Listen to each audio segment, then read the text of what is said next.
Officers తీసుకెళ్లి కొట్టారు sir, vigilance officers తో కొట్టించారు భక్తుల్ని, మీరు మర్చిపోతే ఎట్లా? Okay okay right. Ajay respond. Varma గారు, ఏదైతే తిరుమల తిరుపతి దేవస్థానం ఇష్యూ ఉందో ఆ ఇష్యూ రాష్ట్ర ప్రజలందరికీ తెలుసు. ఈరోజు దాని మీద ఒక ఎంక్వైరీ నడుస్తుంది. ఏ విధంగా ఆ రోజు నెయ్యి కల్తీ కాదు, అసలు నెయ్యే వాడలేదు, లాస్ట్కి కెమికల్స్ వాడారు. నెయ్యిని కాదు వాడింది, కెమికల్స్ తోటి నెయ్యిని తయారు చేశారు. కనీసం లీటర్ పాలు కొనకుండా పాలు లేకుండా నెయ్యి ఏ విధంగా వస్తుంది అన్న విషయం నాటి టీటీడీ చైర్మన్ భూమన కరుణాకర్ రెడ్డి గారు కానీ లేకుంటే వైవి సుబ్బారెడ్డి గారు కానీ చెప్పాలి. ఎందుకంటే సార్, తిరుమల తిరుపతి దేవస్థానము లేకుంటే శ్రీవారి తోటి పెట్టుకున్న వాళ్ళు ఎవ్వరూ కూడా బాగుపడరని చెప్పేసి నాకు శ్రీకాంత్ గారు చెప్పారు. అవన్నీ మనం గతంలో చాలా చూసామండి. ఏ శ్రీవారి దగ్గర టీటీడీ టికెట్లు అమ్ముకొని కోట్లు గడించారు, నెలలో 4-5 సార్లు దేవదేవుని దర్శించుకోవచ్చు సార్, భగవంతుడి మీద ప్రేమ ఉండొచ్చు సార్, కానీ నెలలో 4-5 సార్లు వీళ్ళ మాజీ మంత్రి రోజా గారు అయితే నాకు తెలుసు ఆవిడ నెలలో 5 సార్లు కొండ మీదే ఉంటుంది. సరే 5 సార్లు కొండ మీద కుటుంబంతో వెళ్తున్నారంటే కాదండి, ఆవిడ వెనక 30-40 మంది వెళ్తారు. నెలలో 5 సార్లు కొండ మీదే ఉంటుంది, 30-40 మంది వెళ్తారు. వీళ్ళందరికీ టికెట్లు అమ్మేశారు. Not only Roja, not only Peddireddy Ramachandra Reddy గారు, మిథున్ రెడ్డి గారు, ఇలా అందరి లెటర్ల మీద ఒక్కొక్క లెటర్ మీద 30-40 మంది.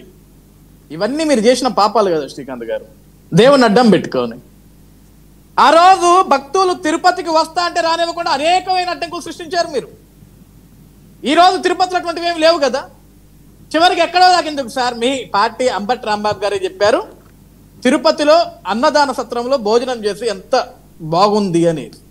తర్వాత మీ నాయకుడు షంటేసినట్టున్నాడు, తర్వాత మళ్ళీ బయటకు వచ్చి ఒక వీడియో రిలీజ్ చేశాడు, ఒక వీడియో మాట్లాడాడు.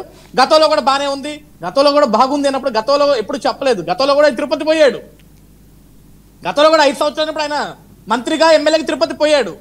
ఏ రోజు ఇవన్నీ విశ్లేషించాలి, కానీ ఈరోజు విశ్లేషించారు అంటే ప్రజలందరికీ అర్థమయ్యేది ఏంటి? ఈవెన్ వైసీపీ వాళ్ళు కూడా సపోర్ట్ చేస్తున్నారు, దే ఆర్ యాక్సెప్టింగ్. ఇవి మేము చెప్పిన మాటలు కాదు కదా శ్రీకాంత్ గారు. కాబట్టి మీరన్నట్లు దేవదేవుని విషయంలో లేకుంటే భగవంతుని అడ్డం పెట్టుకొని ఎవరన్నా రాజకీయాలు చేయాలని చూస్తే వాడు ఎవడూ బాగుపడదు. మీ పార్టీ అని కదా, మా పార్టీ అని కదా, సామాన్యుడు కదా, ఎవడైనా సరే బాగుపడదు.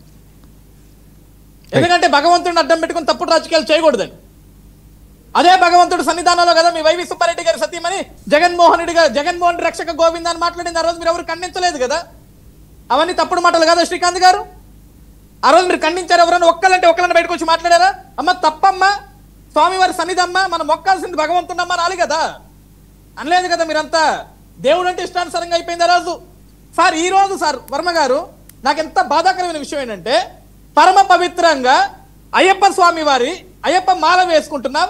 ఈ రోజు సార్ వాళ్ళు ఎవరన్నా కావచ్చు సార్, అభిమానం ఉండొచ్చు జగన్మోహన్ రెడ్డి గారు అంటే, పంపకు వెళ్తూ అయ్యప్ప దీక్షలో ఉన్న వాళ్ళు అయ్యప్ప స్వామి నామస్మరణ చేసుకుంటూ వెళ్ళాలి. కానీ జగన్ గారి ఫోటోలు బ్యానర్లు పెట్టుకొని జగన్ 2.0 లోడింగ్ అని చెప్పేసి సార్ అనకూడదు సార్. మాల మీద ఉండి ఇరుములు నెత్తి మీద పెట్టుకొని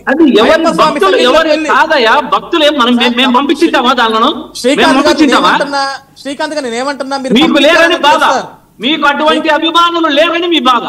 మేమేం చేస్తాం దానికి? శ్రీకాంత్ గారు ఒక నిమిషం సార్, నేను చెప్పేది ఒకటే, ఒక్క నిమిషం, ఒక్క సెకండ్ చెప్తా, నేను చెప్తాను, మాట్లాడండి శ్రీకాంత్ గారు. Let me complete my point. నేనేమన్నాను సార్, రాజకీయాలన్నా నాయకులన్నా అభిమానాలు ఉండొచ్చు సార్. ఇప్పుడు మీరేమంటున్నారు, మీకు లేరని మీరు బాధపడుతున్నారు, మాకున్నారని మీరు బాధపడుతున్నారు అంటున్నారు. దేనికి సార్ బాధ? సార్ పరమ పవిత్రంగా అయ్యప్ప మాల దీక్షను పూని మీరు అయ్యప్ప స్వామిని పూజించాలి. అయ్యప్ప స్వామి పంబ దగ్గరికి వెళ్ళినప్పుడు మీరు ఏదైతే శబరిమల వెళ్తున్నప్పుడు ఆ దేవుడి దగ్గర ఆయన నామస్మరణ చేయాలి, కానీ జగన్ నామస్మరణ చేస్తారా? అది తప్పు సార్. ఆడు ఏ పార్టీ అనే కావచ్చు, ఏ అభిమానన్నా కావచ్చు సార్, అది చాలా తప్పండి. దాన్ని మనం ఖండించాలి, తప్పండి అని చెప్పాలా సార్. దానికి మాకు అభిమానులు ఉన్నారు, మీకు లేరంటే చాలా తప్పండి. అప్పుడు మీరు మాల వేసుకోవద్దు. జగన్మోహన్ రెడ్డి కొత్తగా గుడి కట్టుకొని ఆయనకంటే ఒక మాల వేసుకుని పోయి నామస్మరణ చేసుకోవచ్చు, తప్పలేదు. పరమ పవిత్రంగా భావించి అయ్యప్ప బాలని మనం దాన్ని మనం కించపరిచినట్లు కదండి, అది తప్పు కాదా? మీరు ఇంకా మేము బాధపడాలంటారు. మాకెందుకు సార్ బాధ? సిగ్గుపడాలా? మనం ఎక్కడ బ్రతుకుతున్నాం, మనం ఏం చేస్తున్నాం, మనం సిగ్గుపడాలా? కృష్ణారెడ్డి గారు, వర్మ గారు, ఈ మాలల సంగతి వ్యవహారం వచ్చేసరికల్లా ఈ మాల వేసుకునే వారు ఒక అంశం గుర్తొస్తుంది. అంటే వైఎస్ఆర్ కాంగ్రెస్ పార్టీ ఎన్ని రకాల తప్పులు చేసి ఈ విధమైనటువంటి దానికి పడిపోయింది అనే దానికి అది చాలా మంచి ఉదాహరణ. ఎందుకంటే పెద్దిరెడ్డి రామచంద్రారెడ్డి ఇలాకా అనుకుంటాడు, ఎవరో మాల వేసి